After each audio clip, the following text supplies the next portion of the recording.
Read it off of there. All right.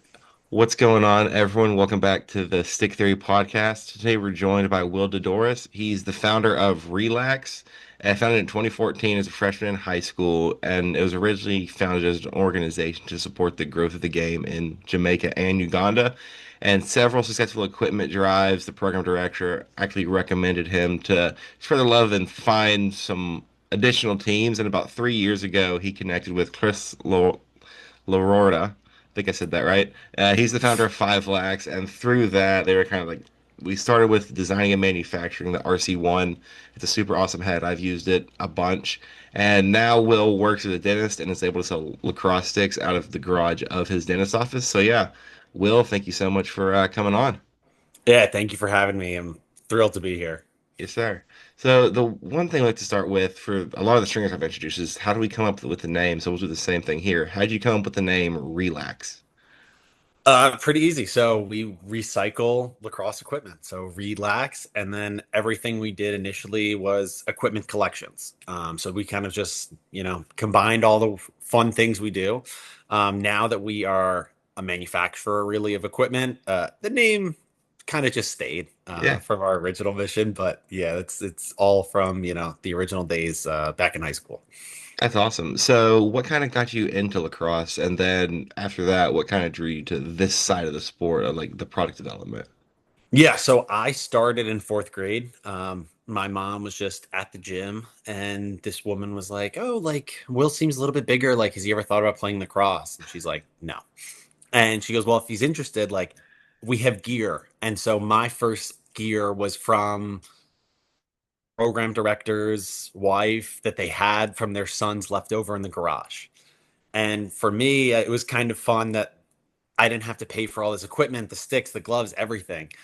And then from there, I continued playing. And then in eighth grade, they had this tent set up at our summer event, like kickoff. And it was for this organization called Fields of Growth. And it was their mission was to coach, to serve, and to learn. And you got to go to travel either to Uganda or Jamaica. And when you would go, you would take gear bags full of gear and you would just live out of a backpack for that week. So I ran an equipment drive before, super successful, and to the point where another volunteer had to help bring gear down. And then the next summer, I was doing that whole college recruiting circuit, in the summer where you're like every weekend you're at Yeah. like Ocean City, all over the place, and it's just miserable for parents, but awesome for kids. Um, and then I continued collecting gear and was like, hey, like I want to be involved. What do I do? And I just kept getting gear, and they're like, we've had enough. Like, find other programs.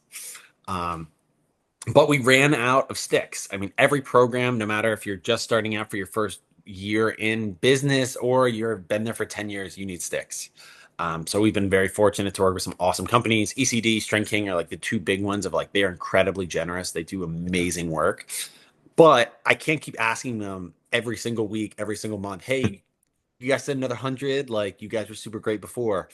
And that's kind of what led us to being, forcing us to have to develop a stick that we could actually make and have an unlimited supply of. Yeah. Awesome. So, kind of like obviously you're in a lot of high schoolers aren't really thinking of like, oh, let's do equipment drives like starting at this way. So that's super awesome to hear. And kind of what do you remember some of like the first pieces of early equipment you were able to get through that equipment drive? Yeah, it was like you get like weird lucky breaks. So it's like you're just messaging all the local high school coaches and you're messaging all the local rec coaches. And one of the high schools was like, "Hey, we have 150 Pro 7 helmets that now are illegal in the US. Can you take them?" So I was like, "Yeah, 150 helmets." Like they're like, "Yeah, Yeah. these are 1 year old. Like I'll take them." And it's funny because like to this day, I still see kids wearing these like white Pro Sevens in Jamaica with like this red chin strap, and I'm like, those are from like 2015. We picked those up. Like they're still being used, but you get like big lucky breaks, but you just keep at it and you keep calling college coaches, and then after a couple of years, there's a new college coach, and hope that they'll be equally as generous, if not.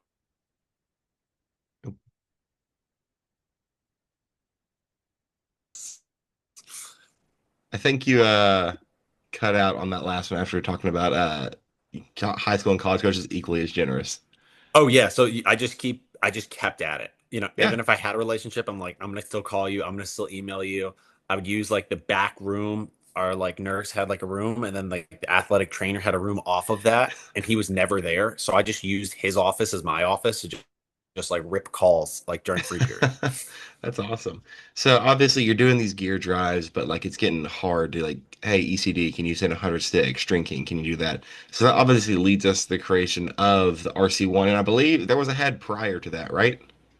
No, so for us, we established Relax. We had our name. There was another organization, well, really another company, I should say. They took broken heads, recycled them, and turned them into their head. Okay. Awesome mission. Really liked what they were doing. And as an organization that got a lot of used gear, we had a lot of broken heads. And Hmm. for us, it was great because I'm like, I was just throwing these out, and I knew that plastic heads are obviously not biodegradable. Hmm. So having now a resource that I could send these heads to was amazing. Ended up not working out. They're no longer in business, but it was still, I thought it was a great Yeah, that's idea. I awesome. really hoped it worked out.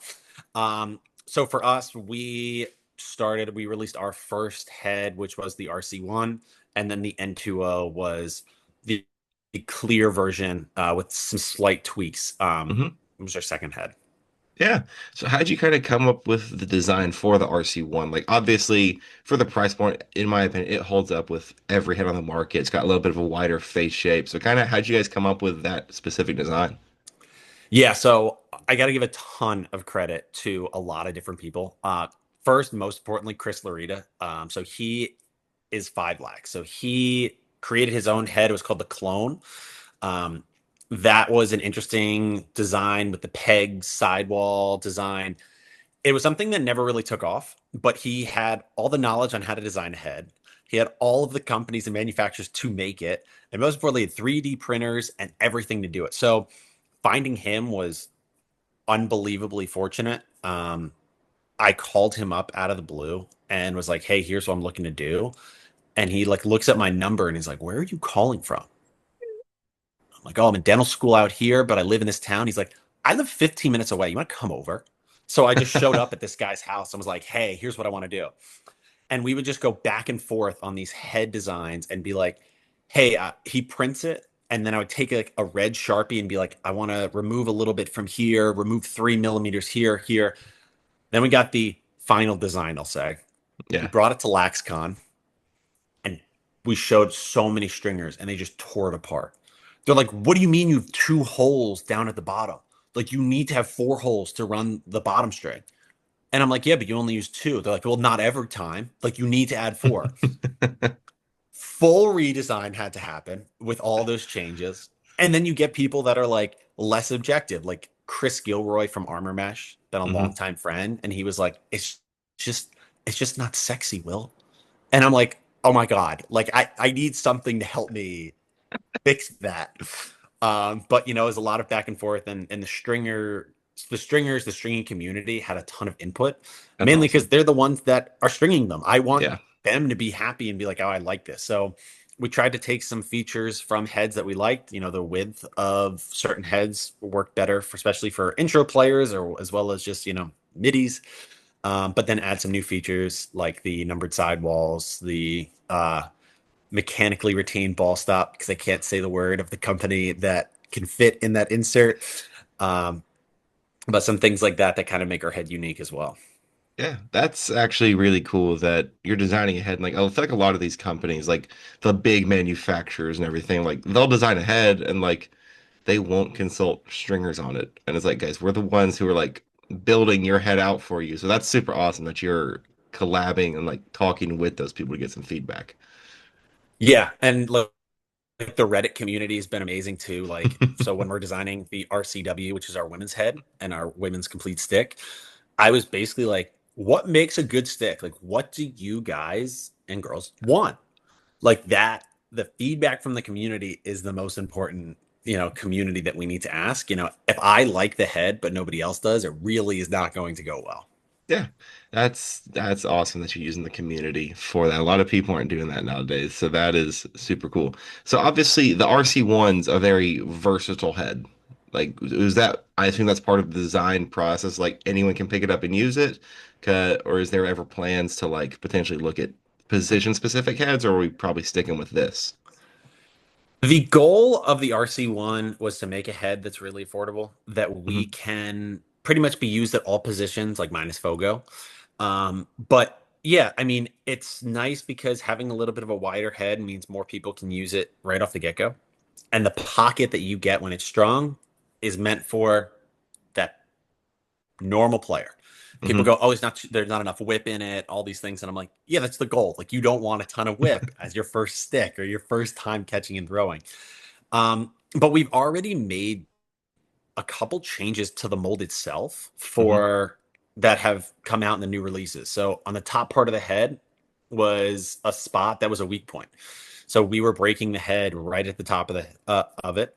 And so we're like, okay, well, we don't want that. So we went to the drawing board, redid the mold.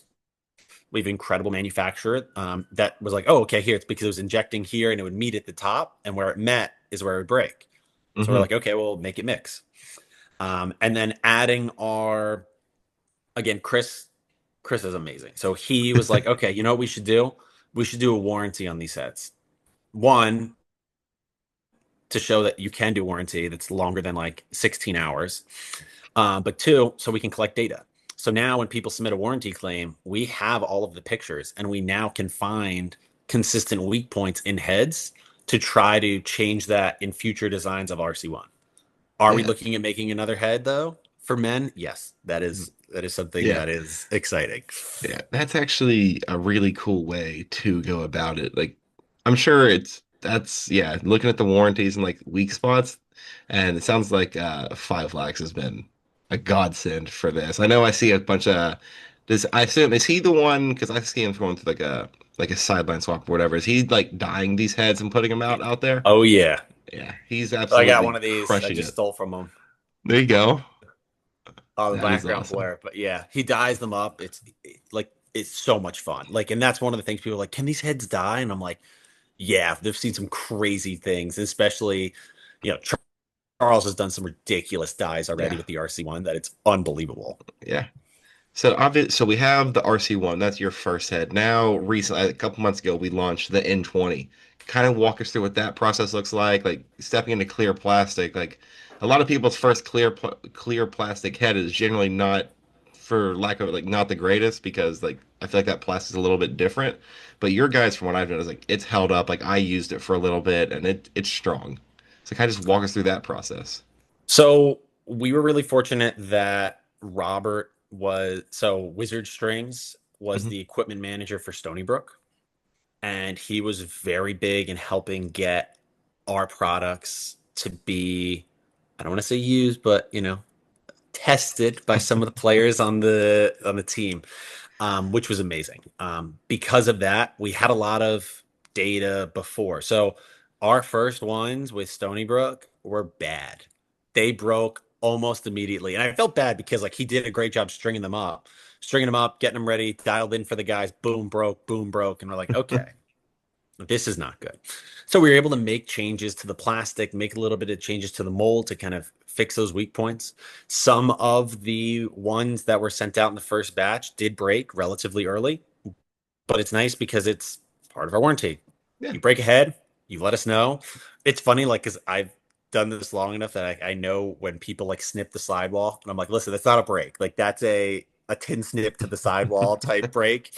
But when people break it, it's like, okay, where did it break? How did it break? Send us a picture. Boom, new one shipped right to you. That So is, it's been yeah. nice to collect that data. We did purchase a testing machine at our manufacturer. So like that big old machine that you see in like some of the other companies' videos where it just spins the head really, really fast to hit things. We now have that. So our testing, especially for the RCW, is going to be done very much in advance. And before we even get them shipped here, they're going to be just blown up over there. Yeah, so I hear you keep mentioning the RCW, and I don't think I missed it. That this head's not out yet, right? It's not. So our big goal was to release our men's stick, make it a complete stick that's affordable, and then rinse and repeat the exact same for our women's line. So we want to make a versatile head that is at a price that is basically unheard of in the women's market.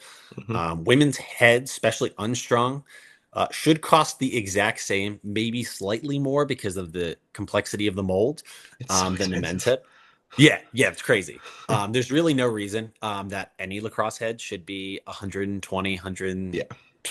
$100 period. So it's really fun for us to be able to do that and especially bring it to the women's market Yeah. because they're So long kind of overdue. they are. That's it's one part like it's a sport that in my opinion is growing a lot faster than the men's game to an extent, just because truthfully it's a little bit easier to start a women's lacrosse team. All you really need is sticks, goggles, and they can get some cleats and then hey, we're rocking. We're getting to go. But that is actually one thing you do bring up. Like a lot of these big manufacturers. Like I remember when I first started playing back in sixth grade, when I was wanting a new head, it was like $70 or whatever. I was like, that's kind of expensive for a head. Now it's like $70 is like a good price now.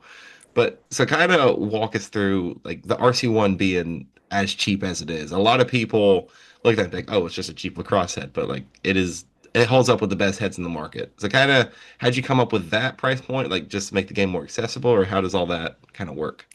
Yeah, it's a great question. So it's something that's kind of hard because again, with the price point, people are like, it's going to be cheap. And I'm like, no, it's affordable. It's not cheap. And that's kind of the Hmm. big thing for us is like, we were able to do this in multiple parts. So the R&D for the head, we had Chris and all the stringers. That was $0. The designing of the mold was again, that was all in that zero. As far as making the mold itself, we were told that if we were going to make a mold, to buy the mold would be anywhere from 50 to 100,000. We were a fraction of that. And more importantly, the cost of that mold we fundraised for. So we had support from major organizations. We had support from the lacrosse community coming together and saying, like, I'll give you $50 to get this mold, up and running. So because of that, our initial costs were pretty low. And then that allowed us to basically sell each head for cost. And we sell it for slightly more, which allows us to raise funds for Hmm. other heads and other orders and bigger orders. But it's nice that also like our overhead is zero. I ran this out of my parents' basement for the first like 5 years. And then now I run it out of the garage of the office that I work at. So we have no overhead. Our packing team is my grandmother and myself.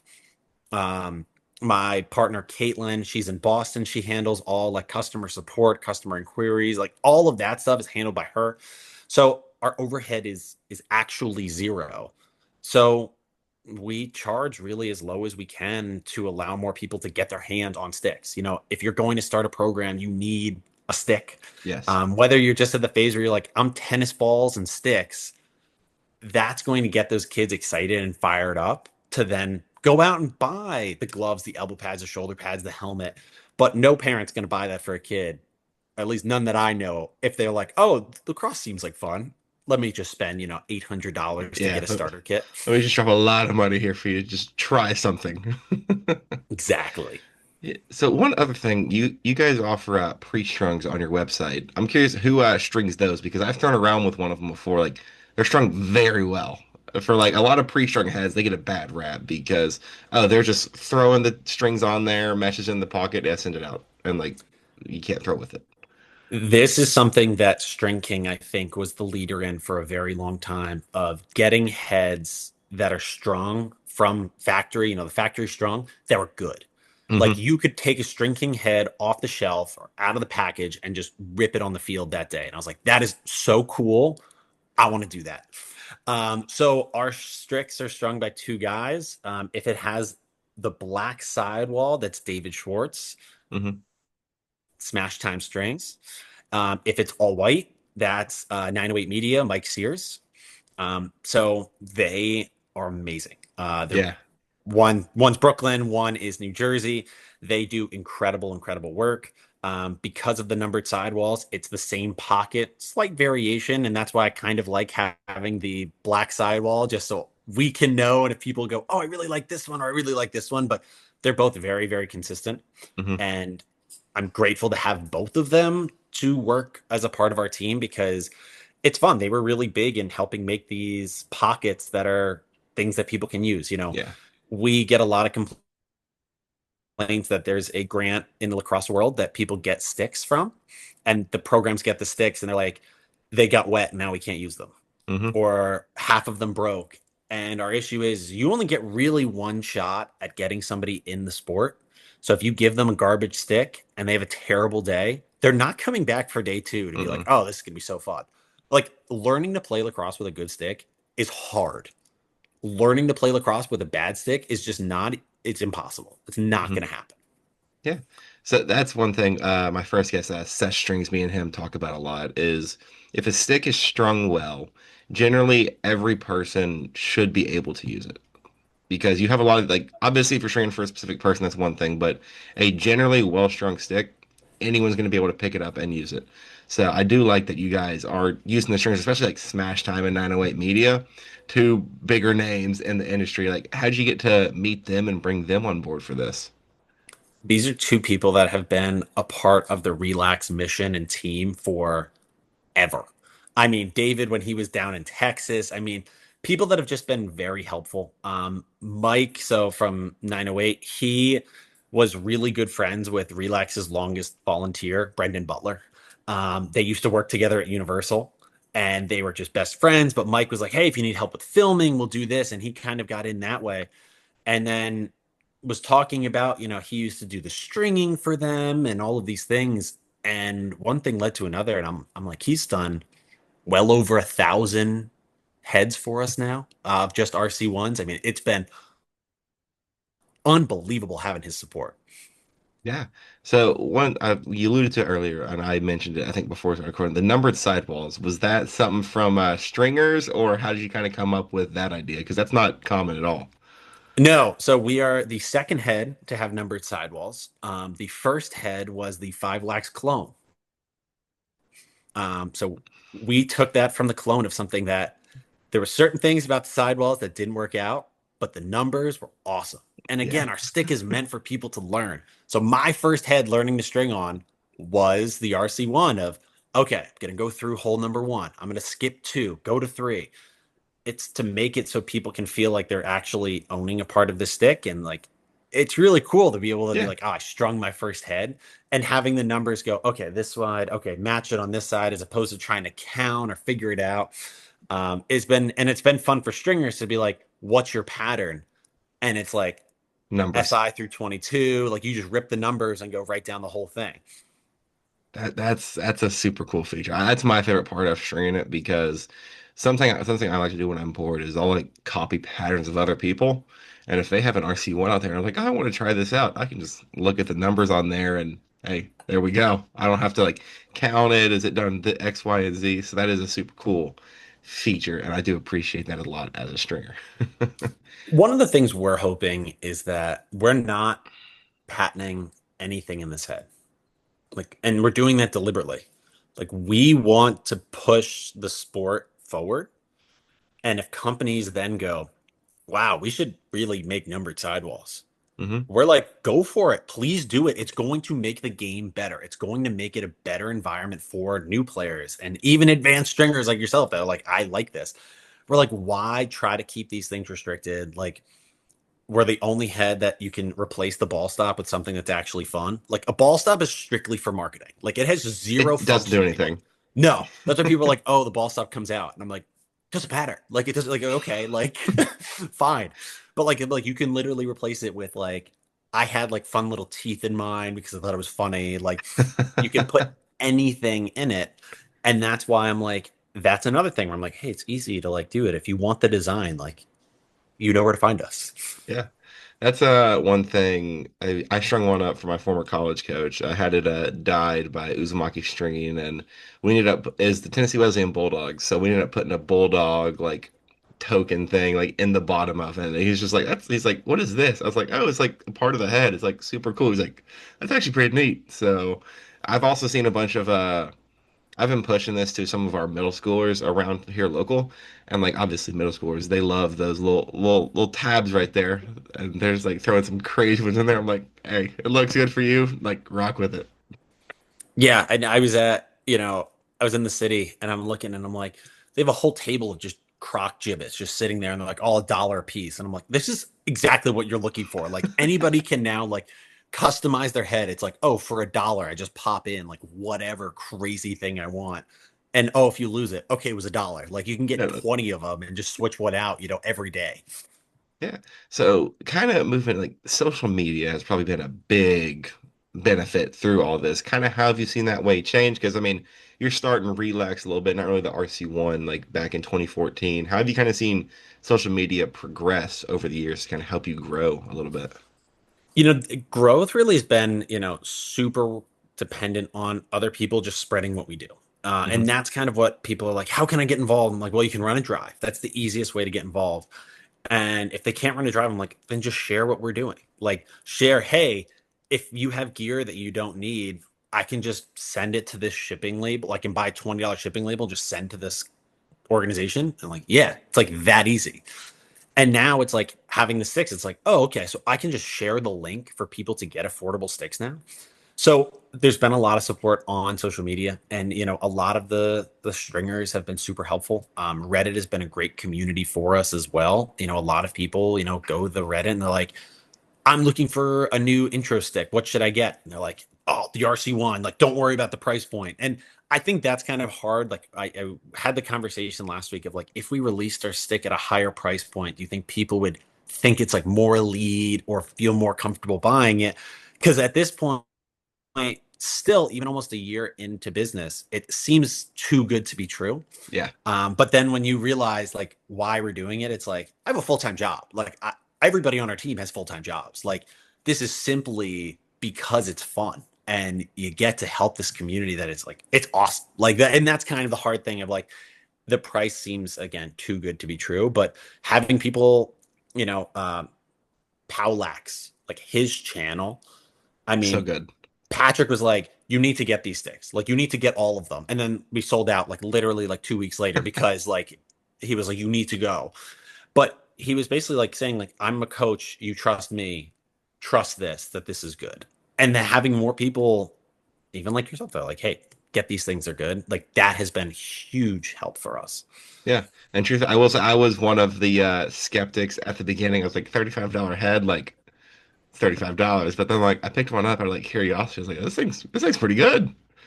So and that's the biggest thing like people need to realize. It's like obvious, like we've always been like conditioned, like, oh, more expensive is better.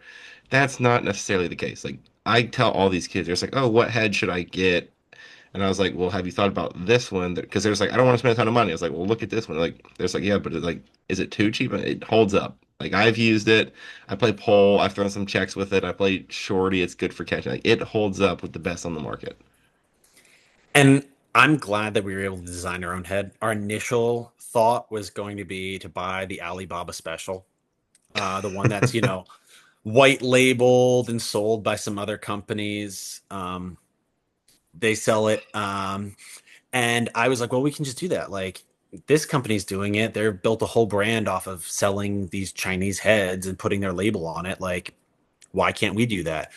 And then I'm like, because it is still a cheap head. Like Yeah. it's squishy, it's bad, it's not strung great. Like, and then having our own, we're like, no, like we can make the changes. Like if we want to tweak this little part, like we own the mold. Like we Hmm. have that ability to do that.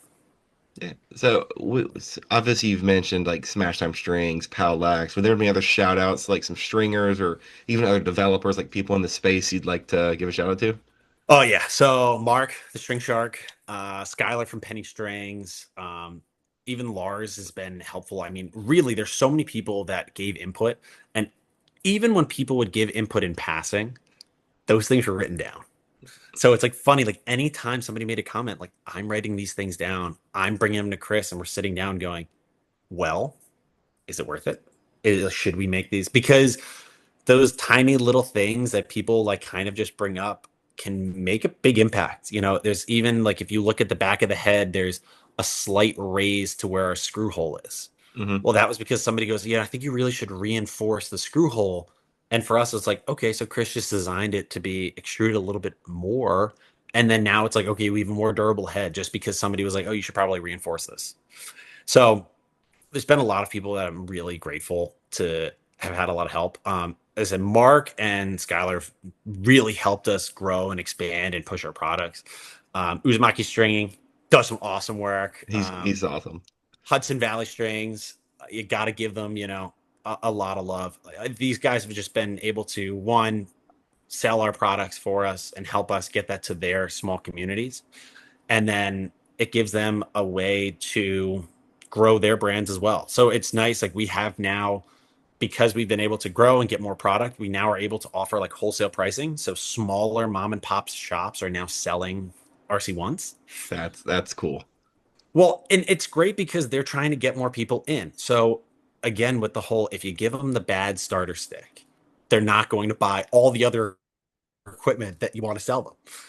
So they're getting RC1 heads that are $20 and they're dyeing them, they're stringing them, and we have no minimum price, maximum price. If people want to sell our head for $120 dyed and strung, like that's fine. But then again, there's some people like Charles does incredible. I don't know how he sells anything for under 1,000. I mean, that those are works of art. They are the Yeah, they're coolest beautiful. heads. They're so cool. Yeah. So you started Relax when you're in high school. What would be some advice you'd have for maybe we have some young high schoolers like listening to this or watching it? There's like, that sounds like really cool. I want to start something like that. What would be some advice you'd give them for starting out? It is so much easier than you think. It really, really is easy because there's any person that's in your contact books down the street from you. There's so many people that have old gear that they're holding on to because they don't want to throw it out, but they have no idea what to do with it. And all it takes is a few phone calls, a few emails, and you're going to get so much gear. It's unbelievable. And it's fun. It's addicting because you're like, wow, like these kids are playing because of things that I did and that our now our team does because of just a few phone calls and emails. And you're going to hit really, really cold streaks of just like, no, no, no answer. Oh, we'll get you gear. We'll get you gear. Don't worry about it. We'll get you gear. Then that you lose communication with them. And then you just keep going. I spent years and years and years trying to get a foot in the door with the MLL. I just could never crack in. PLL starts up within a few months. I'm in it. I'm at the games. We have a tent in the premier zone. It was amazing. And like that was a huge, turning point for us, being able to be involved with PLL assists. And then for me, it was awesome because like I got to work side by side with Kyle Harrison. Like it was the coolest experience to be like, oh, my point of contact is, Hall of Famer Kyle Harrison. Like this was Only one of the greatest middies to, ever touch the sport. yes, yes. Being like, oh yeah, Will, this is like here's his cell, like here's who you're gonna work with. I was like, really? Like, and then but again, like I called everyone. Like I called up Paul Rabel and I was like, why not? Like I literally got nothing else to lose. And this was in high school. And I got his manager, and he goes, hey, dude, we have a ton of stuff from the Rabel tour. Like, where can we send it? I was like, seriously? I was like, I like no expectation, but I was like, hey, at least he can point me in the right direction. He goes, no, I am the right direction. I was like, thank you. Like, it was awesome. That is actually a very cool way to go about it. Like, uh, that's one thing I've noticed, especially like this lacrosse community itself. Everyone, because we're so small right now compared to the grand scheme of all other sports, generally everyone wants to help.